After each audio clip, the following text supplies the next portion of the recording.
He never got married until he was 25. That's true.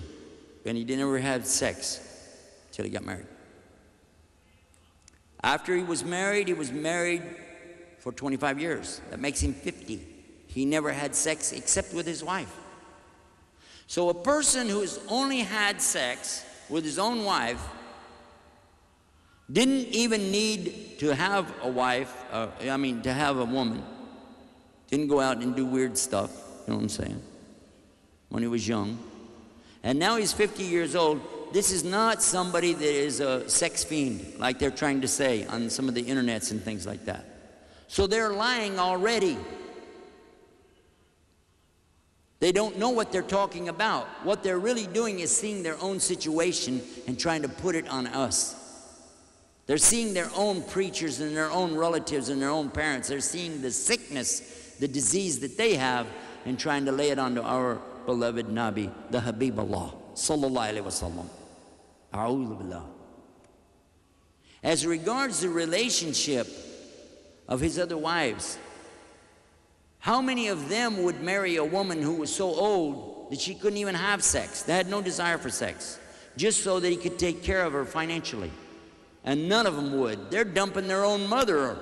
Why would they take on another lady? And we know the Prophet ﷺ did that. Yes or no? You cannot compare him to these people. I'm sorry, they're not going to understand that. They're way out of their league, talking about Rasul ﷺ. And I'm going to end it with this final example. Somebody came to me and they said, I just want to ask you one question. This is a Christian Coptic from Egypt. He said, I want to ask you one question. I said, go ahead. He said, well, what do you say about a 53-year-old man that has sex with a 6-year-old girl?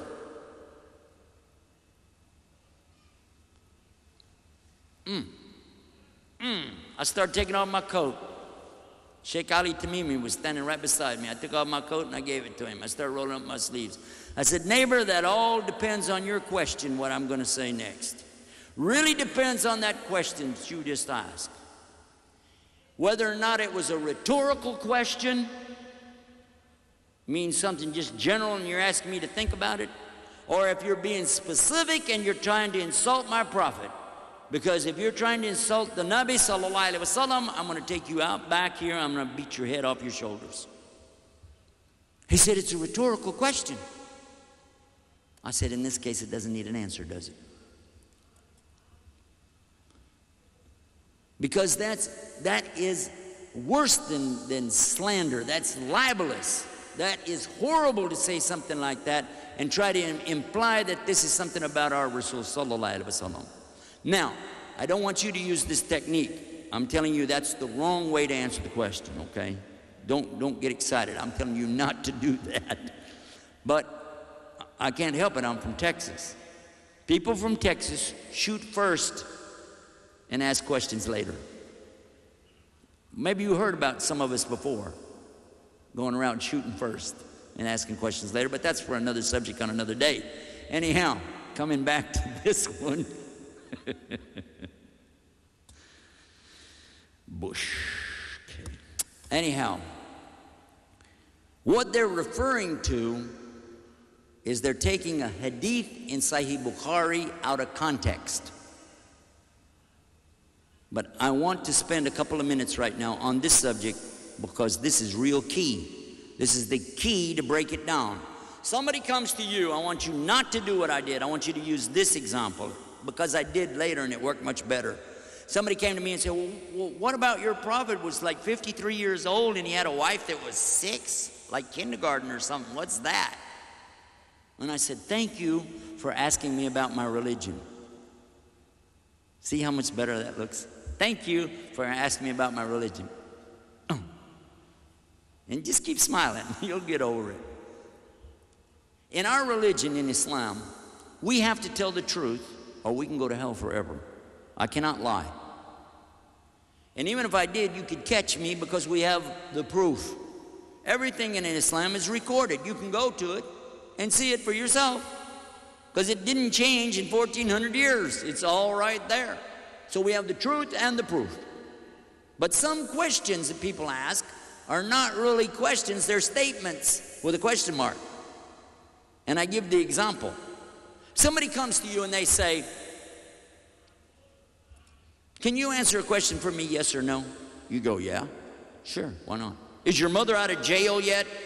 Oh, whoa, whoa, whoa, my mother's not in. No, you said yes or no.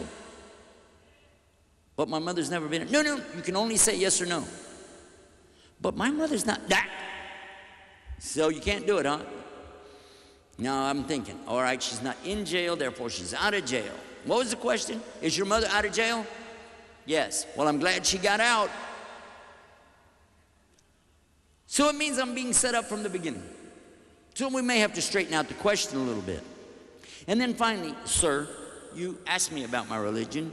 I'd like to give you the answer. But if, while you're listening to the answer, you hear yourself say, gee, I didn't know that. Or if you hear yourself say, well, that sounds pretty good. Or if in your heart or your mind you say, that really is amazing, I like that.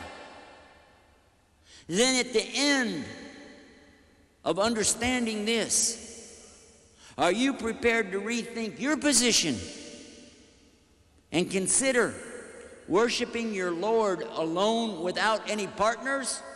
Because you see, sir, that's all Islam is about. Islam is only about knowing there's a God and doing what He wants you to do. And everything that we're going to be talking about in Islam is that, including the subject that I'm going to tell you about right now. This is something ordained by God, not me, not even the Prophet ﷺ. The guy's going, huh? Okay, go ahead. All right. First of all, where did you get this story? Well, I got it off the internet. Well, let me help you. I'll tell you where they got it from. They took it from the Arabic, out of a book called Sahih Bukhari. Are you going to accept this book called Sahih Bukhari? He goes, I don't know what that is. Well, let me share with you, it's one of the most authentic books on earth about any long-term subjects, which is the life teachings of Muhammad Sallallahu Alaihi Wasallam. Now, will you take it? Because I will. I'm going to accept it. I'm just telling you that's where it came from. So he says, okay, I'll accept that. Okay, next question. Is it time for Maghrib? I thought they were still praying. Okay, we're gonna have to come back to this on another time because it takes time to go through these. What happens at the end of the whole thing, though, when you hear it, he sees that that isn't what happened. They didn't get married until later. It was an offer from Abu Bakr to marry his daughter, which wasn't accepted. It came later when she was mature. The Quran backs it up. And then finally we say, will you take all of the teachings here from Bukhari and from Aisha, because we established that you're going to accept her teaching. Take all the names, places, dates out. And just take the story of Aisha and the Prophet Muhammad ﷺ to any psychiatrist, psychologist, counselor, and ask them to view this subject and see what they say. And they will say, this is the perfect love story of Romeo and Juliet, only it has a good ending. They all live happily ever after. It's a great story. You wish you had a relationship like that. And the guy's going, yeah, right, you're right. You say, now are you ready to reconsider and consider worshiping your Lord alone? Say, Ashhadu an la ilaha illallah.